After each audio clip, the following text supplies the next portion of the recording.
You're listening to an exclusive MiningMaven podcast interview, which is for information and educational purposes only and should not be considered as investment advice or a recommendation to buy shares in the company featured. Today's interview is with Bill Kelleher, Chairman and CEO of New World Oil and Gas, and was recorded via Skype on Monday the 12th of March 2011.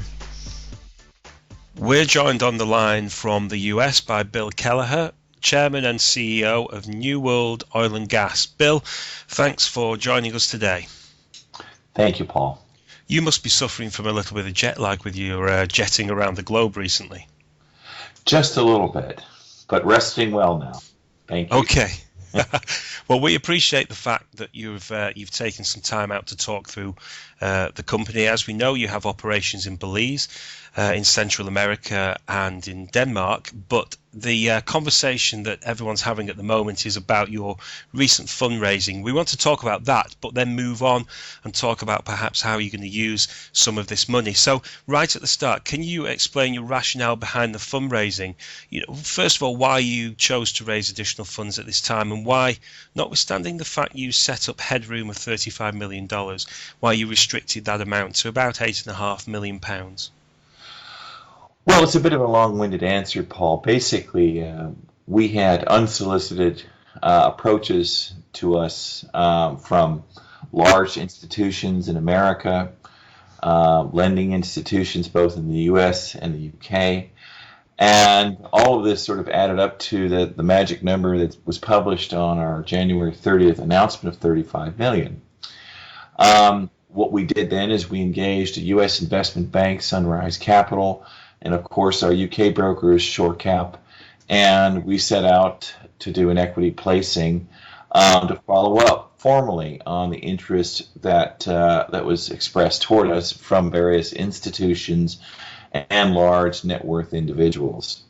The response was just tremendous. We had meetings all over the US Northeast, several meetings in Israel, meetings in Switzerland, and all over the UK, and the response was just tremendous.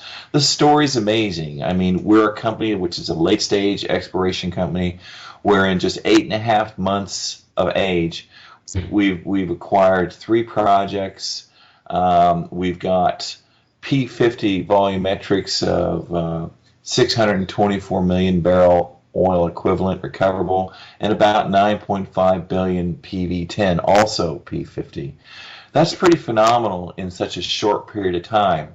You rack that up to our share price at the time we hit the road at twice listing.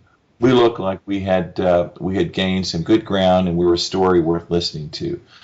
The limiting factor was we were out trying to raise nearly 1.5 times our market cap, and in any market, particularly a market like today that's just getting a sense of itself, that's a pretty tall mountain to climb. So what we did is we went out and began to fill books in both the US, Israel, and the UK. And we came up near the end of the placing process, and as you know, every equity placing has a beginning, middle, and end, and at the end, we were faced with a very, very important, challenging decision. We had the ability actually to raise well over 35 million. Actually, the number was close to 55 million.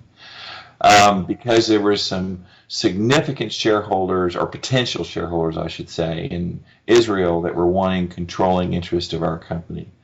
These were people that wanted 51% of our company. In one case, one group wanted 70% of our company. And we as a board took a decision after carefully considering them and meeting with them on a number of occasions, and decided, well, at 10p, 8p, selling 51% of our company and diluting our existing shareholder base by over 300% was not what was in the best interest of the company. Let me back up a few steps. With 9.5 billion PV10 P50 value potential, even if we were able to raise the 35 million, and let's just back up and talk about the first 2 prospects that we plan to drill in Belize alone, where they have a 7.1 billion PV10 value on them. Now, should we elect to drill these prospects, remember we still have seismic to complete. We have election points to make. But what we're exposing our shareholders to post money, that means if we raised the 35 million, added it to our 25 million market cap, we'd be looking at a greater than 110 to 1 uplift, and that's a dollar increase in value per dollar invested. Now, we were dealing with that issue, and in parallel dealing with issues of potentially farming down that potential upside. And when large individuals came at us and said that they wanted to buy controlling interests of us at such a cheap price, you can imagine the discussions which took place between our board and the directors on our board. And the ultimate decision was made to pass on the large investors wanting to take greater than 51% of us for a couple of reasons. We didn't want to experience massive dilution. We felt we were too cheap to sell that big of a piece of the company at this time, and we'd be giving away way too much of the upside. Just too many negative boxes ticked that led us to the answer of, well, we'll pass. So what we did is we focused on what money do we need to get to the answer in Belize. Hence the 8.6 million sterling. The 8.6 million, the sum of the 8.6 million plus what we have already will get to the answer in 2 wells in Belize when we make the election point to drill. We also are in advanced stages of negotiation on farm outs with 2 potential farminees. One of them is a large drilling contractor. The other is a major oil company. It's a major publicly traded oil company, and they'd like a much larger piece of us. I think our plan is to I'm headed down to Belize here later this week, and our plan is to conclude to attempt to conclude the farm out with the drilling contractor, and then as a second step, see what we can't do to negotiate a reasonable deal with the larger major oil company if a deal can be made. Usually major oil companies want a controlling interest, they want to operate, so on and so forth. We do not want to give up operations. We want to control the spending of our money. We do not want to give up the lion's share of the upside. So that'll be that's a negotiation and process with the major. But the drilling contractor, who's drilled down in Belize a number of wells, obviously sees the upside. It's a real shot in the arm with respect to the credibility of what we're seeing in the subsurface. I mean, he's drilled many wells through the subsurface out there and knows what exists. So there's a vote of confidence, if you will, in that approach. So the sum effect of the funds we've raised that we've announced last Friday, plus the funds we have, plus potential farminee, and I say potential, we haven't signed the deal yet, will get us to the answer in Belize. Now, obviously, if the answer is positive, we'll go right into a debt package. And I want to emphasize, we've had 3 groups come at us offering us equity-based debt packages, debt facilities, again, which we passed on at this stage.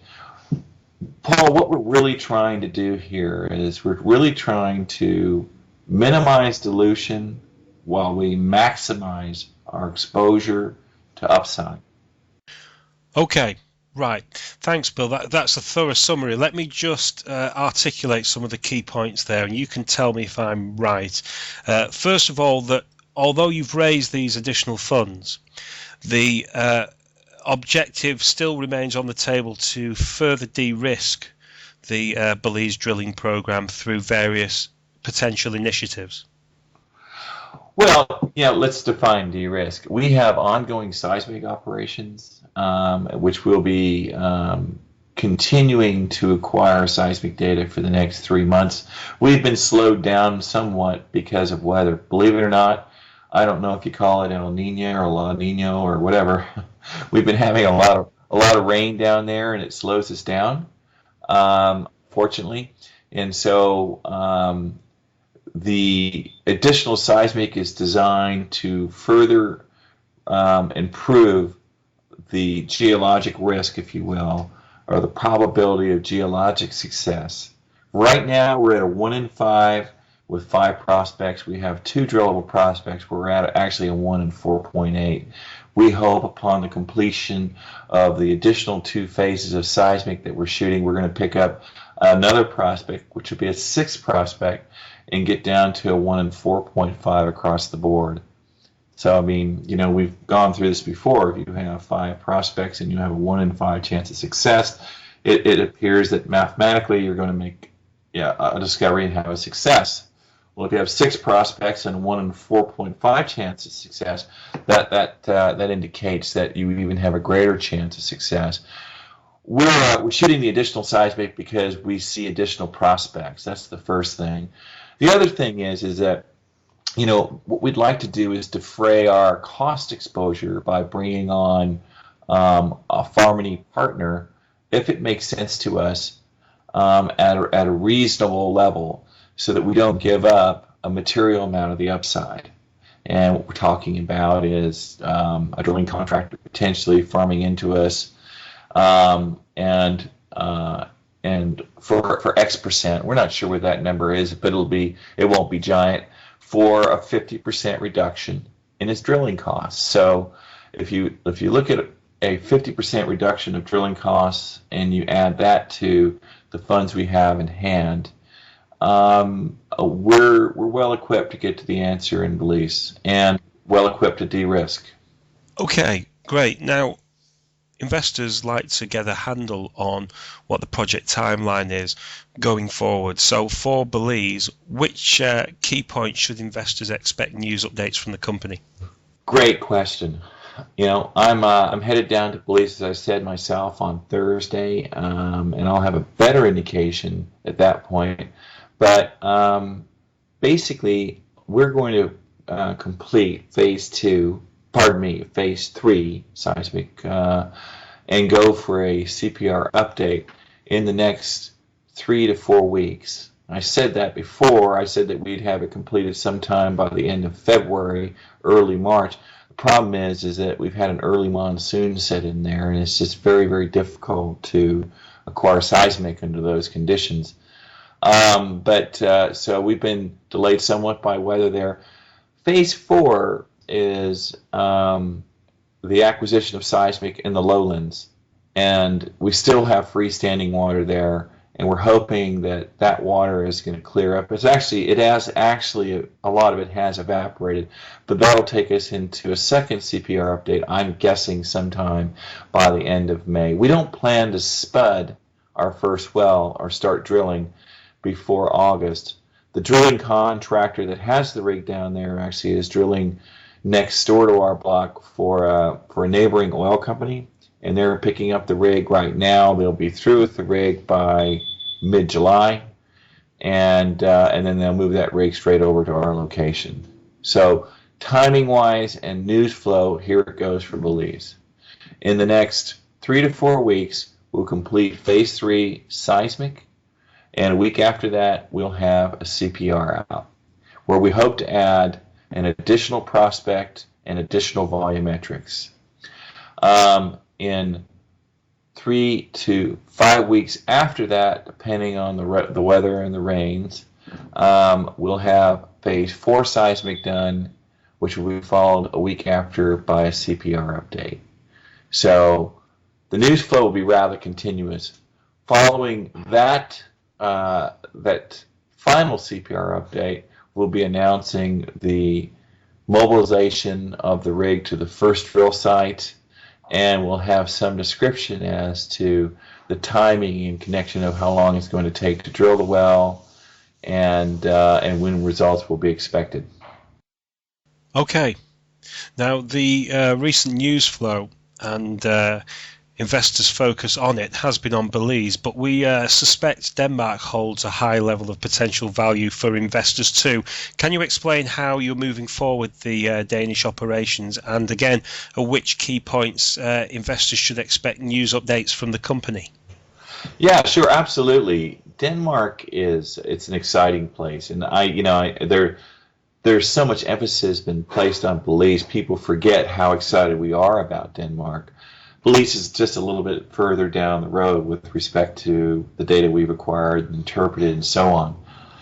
We have signed a contract with a seismic contractor at the end of last month, and we are actually out shooting seismic right now on the Danica Jutland property. We've got about another 4 weeks of data recording, that's seismic acquisition, which will be followed by 2 weeks of processing and a week of interpretation, followed by a CPR update.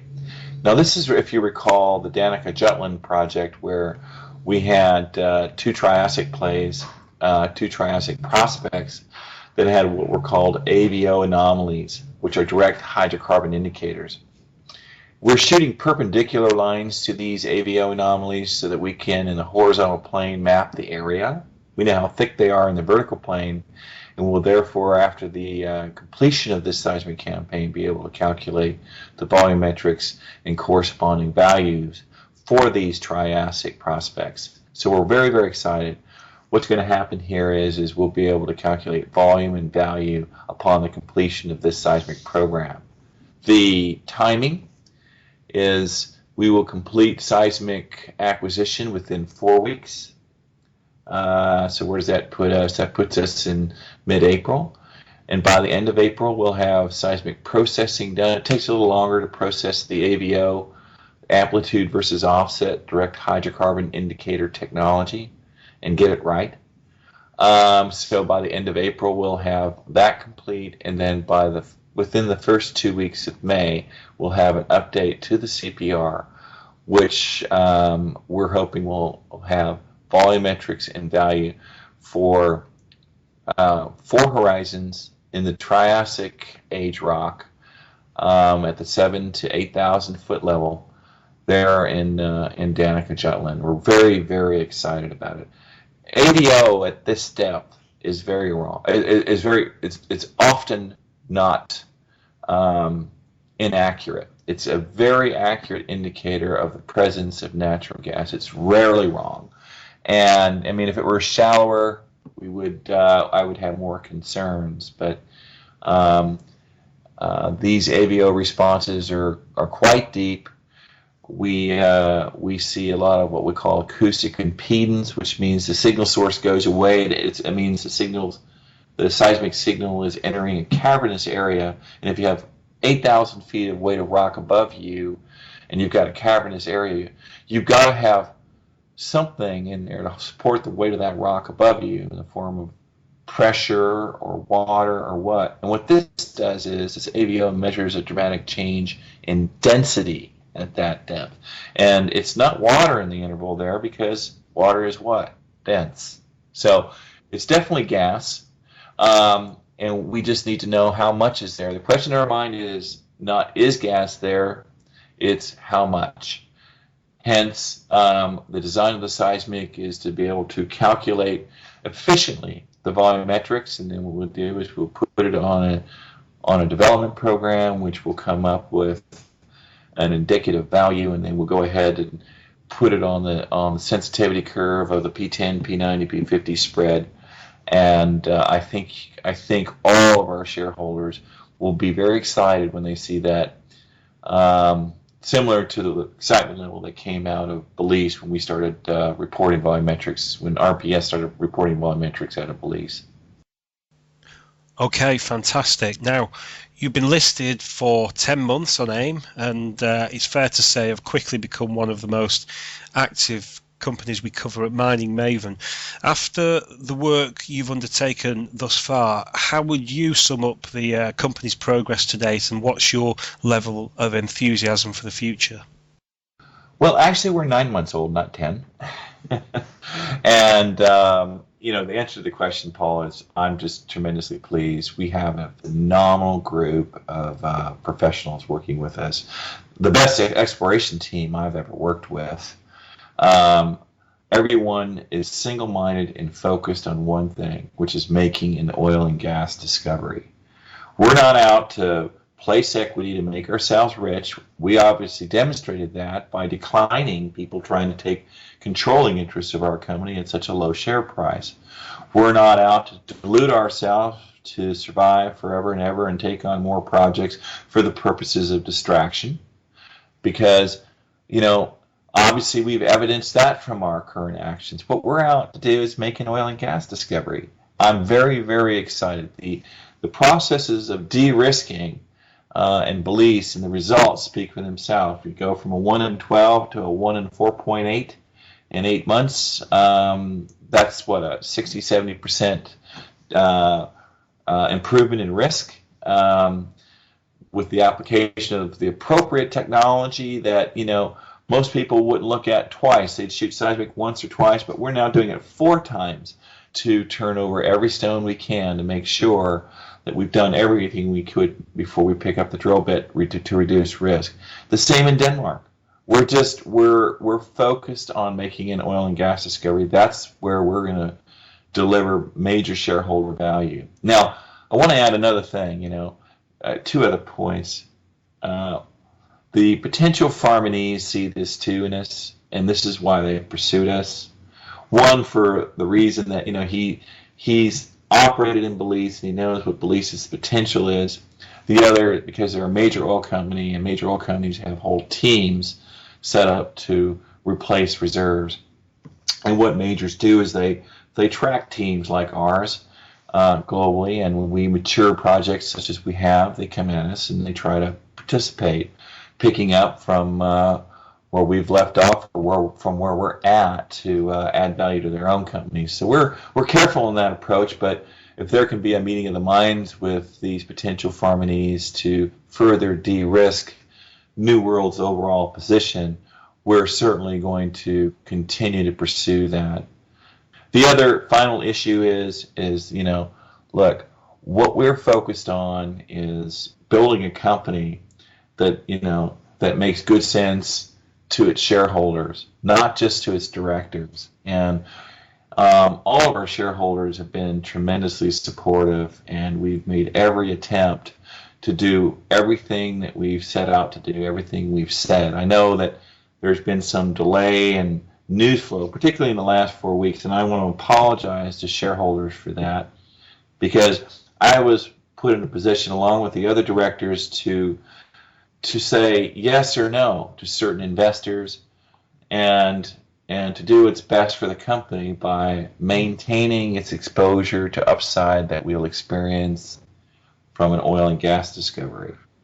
So that's what we've been doing, and I apologize for the delay on that. But continue to have faith in us and continue to support us, and we won't let you down. Thanks, Bill, and thanks once again for taking the time to talk with MiningMaven today. Thanks, Paul. Thank you very much.